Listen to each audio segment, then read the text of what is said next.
Olá, bom dia, amados irmãos, graça e paz. Estamos mais uma vez aqui neste domingo gostoso na presença do Senhor, para poder aprendermos mais, trazendo aqui até a sua casa a escola dominical da Igreja Presbiteriana Nova Canaã em Almenara. Eu gostaria que, ao trabalharmos o que nós já falamos acerca das parábolas de Cristo narradas lá no livro de Lucas, nós ficássemos cada vez com mais vontade de lermos a Bíblia.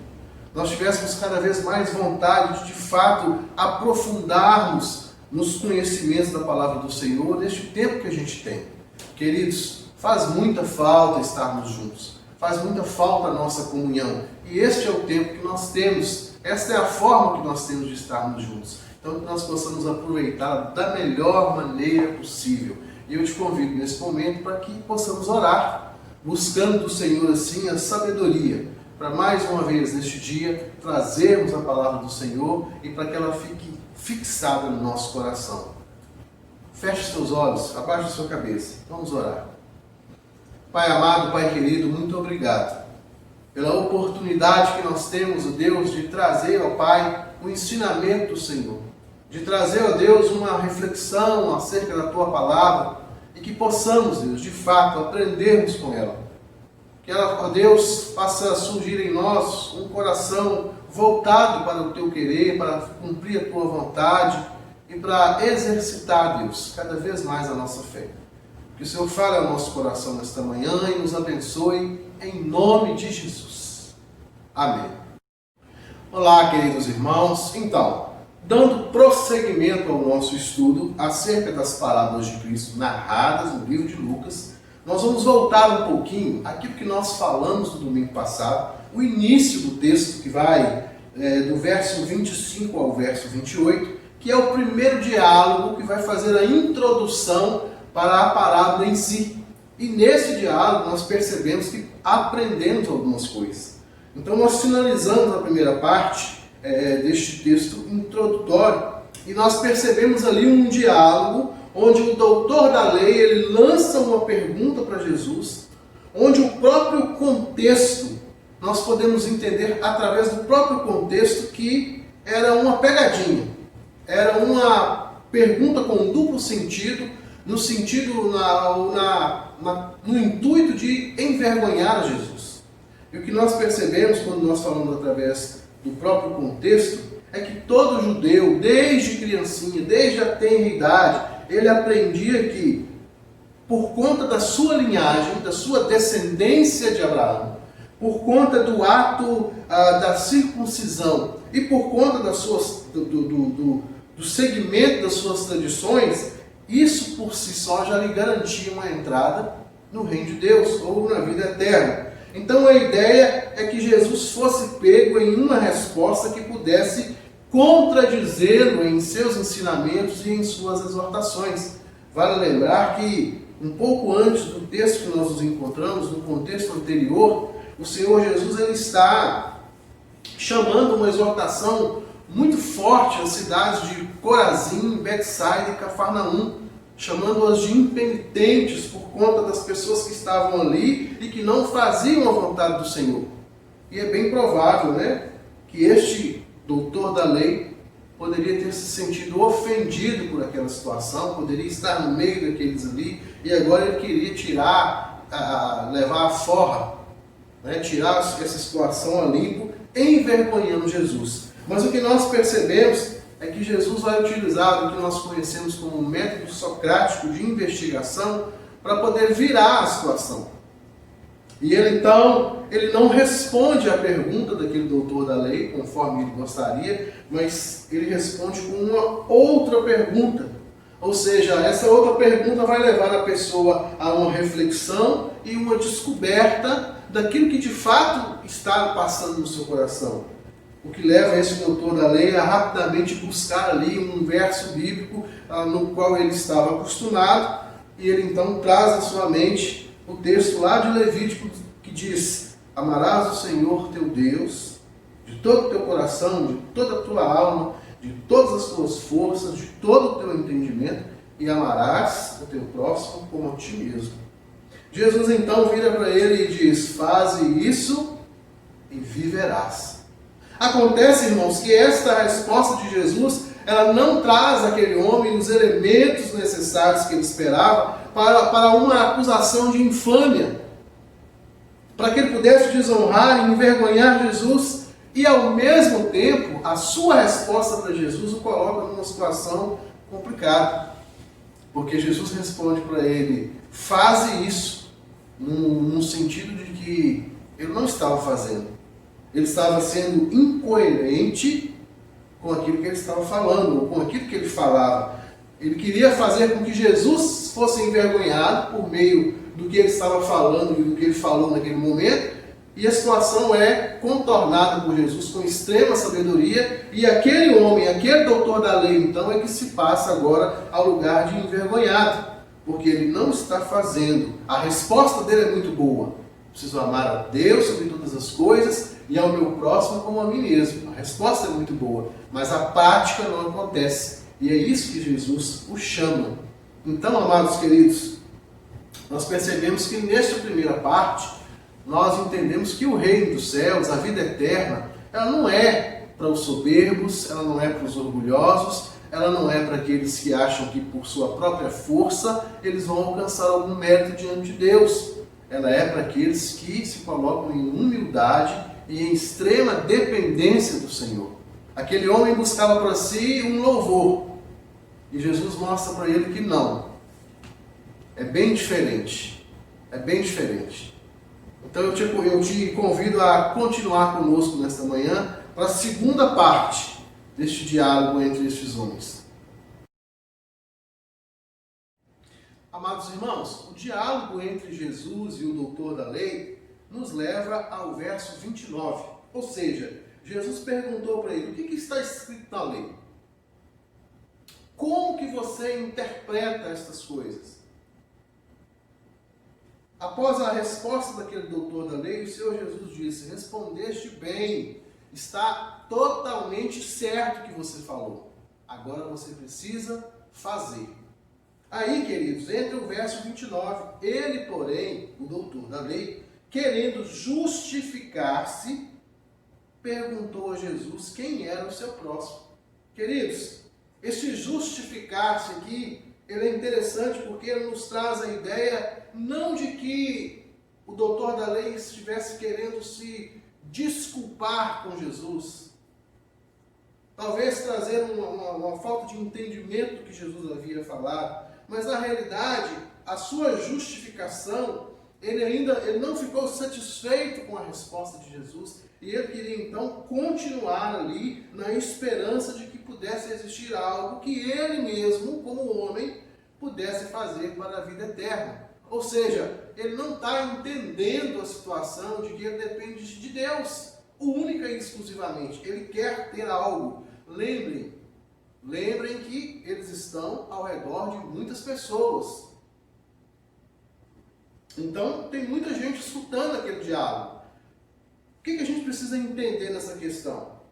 Doutor da lei, primeiramente, ele queria, talvez por um motivo de vingança, pelo fato de ele ter falado que eles estavam impenitentes, ou alguma coisa do tipo lá em Corazim, em Cafarnaum e em Betsaida, talvez por outro motivo qualquer, ou simplesmente apenas para se vangloriar em cima de Jesus, que estava sendo visto como uma grande autoridade. Ele então queria ridicularizar Jesus, fazendo ele dar uma resposta que de alguma forma colocasse ele em contradição com os seus ensinamentos. O que acontece é que Jesus, ao responder este doutor da lei com outra pergunta, ele expõe o doutor da lei, ele consegue virar o jogo. Então ele expõe o doutor da lei a uma situação para aqueles ouvintes que estavam ali, no fato de colocar em dúvida, colocar em xeque a pessoa daquele doutor da lei, como um não cumpridor daquilo que ele mesmo prega. O que leva este homem, então, a, no verso 29, querer se justificar. Ou seja, no intuito de que Jesus ainda consiga aprovar alguma coisa nele, aprovar alguns dos seus atos, e ele ainda consiga sair daquela situação, daquele diálogo com louvores e com aplausos.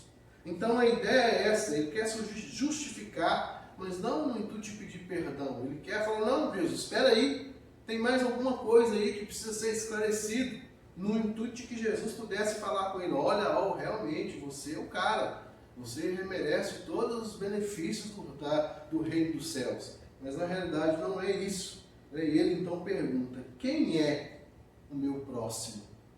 Amados irmãos, é interessante observarmos essa pergunta e todo o contexto desse diálogo, porque quando ele pergunta, quem é o meu próximo? Ele não está querendo de fato saber quem é aquele que ele precisa amar como é ele mesmo. Ele está apenas querendo dizer que isso ele já faz. Por quê? Porque ele está se baseando lá em Levítico 19, trazendo uma ideia já enraizada no seu povo, no coração e na mente do povo israelita, de que o próximo eram os seus parentes mais queridos, a sua família, aqueles que estavam de fato próximos a ele. E num contexto um pouco mais longe, o povo de Israel. Esta era a delimitação para o próximo na cabeça do judeu. Então, na realidade, quando ele pergunta quem é este próximo, ele está simplesmente querendo que Jesus vire para ele e fale, olha, sua família, seus amigos, seu povo. Para que ele possa virar para Jesus e falar, mas esses aí, Jesus, eu já amo demais. E Jesus então mandaria que ele fosse jogado para cima pela multidão. E Jesus então diria, eis aí um cumpridor da lei, um extremo merecedor do reino dos céus e da vida eterna. Queridos, nós percebemos aqui duas semelhanças muito fortes com a passagem do jovem rico. A primeira é que ambos julgam-se grandes cumpridores da lei e esperam ser exaltados por Jesus. É interessante que alguns comentaristas bíblicos, eles chegam a usar a palavra pavoneando-se diante da multidão, quando eles vão comentar este texto. Ou seja, eles queriam sair dali pavoneando-se diante da multidão. Ou seja, eles queriam sair dali se exibindo, ostentando diante da multidão, que eles foram ovacionados pelo grande rabi do momento, por Jesus. Aqueles a quem todos estavam denotando um grande conhecimento, um grande poder, os elogiou. O jovem rico chega e fala, olha, eu sou cumpridor da lei, o que eu preciso para herdar a vida eterna? A ideia é que Jesus virasse para ele e dissesse, filho meu, você é o cara, sobe agora direto na rampa que vai te levar para o céu. Você não precisa fazer mais nada. Você é bom demais. A ideia deste doutor da lei, a partir do momento que ele não consegue cumprir a sua primeira meta, que é envergonhar Jesus, e Jesus então vira o jogo e passa a envergonhá-lo, a meta dele então passa a ser, eu preciso sair daqui com algum mérito. Então eu vou perguntar para ele quem é o meu próximo, ele vai falar que é a minha mãe, que é o meu pai, que é o meu irmão, que é o meu tio, que é o meu povo, e eu vou falar com ele que eu amo demais esse povo e eu faço tudo por eles. E ele vai pôr a mão na minha cabeça, vai me abençoar, e eu vou sair daqui direto para a vida eterna, direto para o reino dos céus. Então essa é a primeira ideia que a gente percebe nessa parábola. A segunda ideia, tanto do jovem rico quanto a deste doutor da lei, é que ambos viram o jogo virar, de forma com que eles passaram de grandes cumpridores da lei, como eles imaginavam, a faltosos naquilo que mais importa. Um se encontrou faltoso no amar a Deus sobre todas as coisas, porque colocou a riqueza acima do Senhor, e o outro, porque não sabia quem era o seu próximo. Ele não tinha nem entendimento. O texto nos mostra ele falando um versículo que praticamente ao longo dos anos foi se tornando uma reza sem fundamento na boca dos grandes sacerdotes. Amarás a teu Deus sobre todas as coisas e amarás o teu próximo como a ti mesmo. Isso passou a ser uma reza sem fundamento, porque eles não exercitavam estas coisas. Então, na mesma medida que o jovem rico se encontra faltoso diante da lei, porque não amava a Deus sobre todas as coisas, colocando a riqueza acima do Senhor, este homem também se encontra distante da verdade, porque ele não ama o seu próximo, porque ele nem conhece o seu próximo, ele nem sabe de qual próximo o texto que ele tanto recita está falando.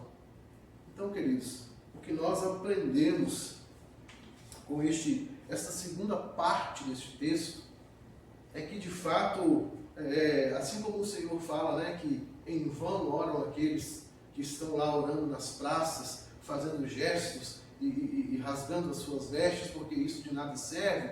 Melhor é estar orando ali em sinceridade de coração no cantinho do seu quarto. É de fato lermos, entendermos a palavra do Senhor e a exercitarmos. Não adianta eu dizer que eu tenho um conhecimento, que eu sou um grande conhecimento da palavra de Deus. Não adianta eu dizer que eu sou um êxito conhecedor e praticante de todas as coisas e me achar faltoso em alguma delas. Então nós precisamos, amados irmãos, pedir ao Senhor que nos dê graça, nos dê misericórdia e que ao lermos a palavra de Deus e a entendermos, nós também possamos a cumprir de forma que agrada ao Senhor. E isso nós não conseguimos por nós mesmos. Nós vamos aprender, e que isso fique bem claro no nosso coração, nós vamos aprender na nossa próxima lição, no próximo domingo, que a parábola do bom samaritano em si, ela vem mostrar para mim que eu não consigo amar o meu próximo por mim mesmo. Não há nada em mim, não há nenhuma autocapacitação, não há algo que eu possa aprender em lugar nenhum, a não ser na palavra de Deus, que a minha dependência do Senhor e essa dependência que me dá forças para amar o meu próximo. Então, queridos, o que nós aprendemos hoje, com esse diálogo, esse segundo diálogo, né, de Jesus e o doutor da lei, é que nós temos que entender o que a Bíblia está nos falando e cumprir as suas ordenanças em conformidade com ela mesma. E isso nós só conseguimos através da graça e da misericórdia do nosso Deus. Que sejamos isso, que peçamos ao Senhor todos os dias pelas nossas vidas, na nossa caminhada, que Ele nos faça não somente entender a palavra de Deus, mas também cumpri-la em conformidade com a vontade do Senhor. Fica aqui então o nosso texto, Lucas 10, do verso 25 até o 29. Semana que vem nós damos continuidade ao 30 e encerramos assim, lendo a parábola e traçando o que ela vai nos ensinar. Amém? Que Deus nos abençoe. Então, amados irmãos, chegamos ao final de mais um estudo da nossa escola dominical e domingo que vem vamos dar continuidade, entrando então propriamente dito na parábola em si e explicando um pouco melhor essa passagem. Eu convido vocês a estar conosco neste tempo precioso junto do ensinamento da palavra de Deus. Convido você também a estar conosco hoje à noite. Culto de celebração ao nosso Deus, ministração da ceia do Senhor, tempo extremamente importante de comunhão, nesse tempo onde nós estamos vivendo tão longe, né, por conta desta pandemia, mas que de fato e verdade possamos estar juntos aqui dentro das condições que nos foram colocadas, mas estarmos juntos. Eu te convido para isso a partir das 7h30. E se você não fez sua inscrição ainda, faça. E se você tiver qualquer dúvida, me ligue, entre em contato comigo pelo WhatsApp, que eu ajeito para você estar participando conosco em nome de Jesus. Amém? Irmãos, nós temos muitas coisas para agradecer durante essa semana. Louvado seja o nosso Senhor Jesus Cristo, porque nós colocamos uma proposta no nosso coração e o Senhor aprove nos fazer conseguir vencer uma semana dentro desse propósito de estar levando ali um pouquinho de solidariedade, um pouquinho ali de amizade, um pouquinho de bom bate-papo para aquelas pessoas, para aqueles bombeiros ali que estão nos ajudando, nos abençoando, ficando ali às madrugadas nas paradas de movimentação na entrada, na chegada na entrada da cidade, na saída para o Jordânia. Tivemos o prazer dessa semana estar ali em comunhão com estes queridos, levando-lhe um carinho, um lanchinho, e foi muito bom. Então eu agradeço a toda a igreja que se dispôs a estar ali, eu agradeço a toda a igreja que se dispôs a doar os lanches que nós levamos. Foi um tempo especial, eles amaram, foi um tempo de aproximação, e este é o papel da igreja, né? Nos momentos difíceis, nós estamos nos levantando com a boa mão de Deus para abençoar. Então, oramos e agradecemos por isso. Queremos agradecer também pelos aniversariantes. Nós estamos aí entrando as primeiras semanas de junho com praticamente um aniversariante por dia. E louvado seja o Senhor. Muita gente boa fazendo aniversário, muita gente boa comemorando mais um ano de vida, e a gente se alegra aí junto com o Camilo, com o Fernando, com a Laura, com a Maria Eduarda, com a Maria do Carmo, com o presbítero Itamar, com o diácono Valdemir, e isso só essa primeira semana. Muita gente boa ainda vai fazer aniversário aí durante o mês de junho, e a gente quer estar junto com esse povo, agradecendo ao Senhor. Então, amados irmãos, vamos orar? Feche seus olhos e agradeça a tudo aquilo que Deus tem te dado, ao cuidado do Senhor sobre a sua vida, sobre a sua família, e que muito em breve, não deixe de clamar isso ao Senhor, muito em breve nós possamos estar juntos de novo em comunhão, porque é isso que nós gostamos em nome de Jesus. Amém? Vamos orar? Pai amado, Pai querido, muito obrigado, Deus, por ter usado a tua igreja, Pai, como mão abençoadora do Senhor, levando ali, ó Pai, um pouco de dignidade, um pouco, ó Deus, de solidariedade, aquelas pessoas que têm dado do seu tempo, Pai, para trabalhar em favor da nossa saúde. Obrigado pela vida daqueles bombeiros e bombeiras ali que estão trabalhando, Pai, em prol de melhorar e de cuidar da nossa sociedade. Que o Senhor esteja abençoando eles com saúde, com cuidado aí durante essas madrugadas e também, ó Deus, cuidando deles e das suas famílias. Pai, nós te agradecemos porque a tua igreja sempre, Pai, se levanta para fazer aquilo que é necessário. Louvado seja o Senhor que nos capacita para isso. Te agradecemos, ó Pai, por cada aniversariante que deu aí início ao mês de junho e que possamos, Pai, continuar, sabedores, Pai, que a tua mão de bênção, de graça e de misericórdia está sobre todos nós. Que possamos continuar nos alegrando com este povo bom do Senhor todos os dias, ó Pai, e que o Senhor dê a todos eles muitos e muitos anos ainda debaixo do agir da tua poderosa mão. Obrigado, Deus, por este culto. Obrigado, Deus, por esse tempo na tua presença. É o que te pedimos e te agradecemos em nome de Jesus. Amém. Amém. Graças a Deus. Um grande abraço a todos e nos vemos depois.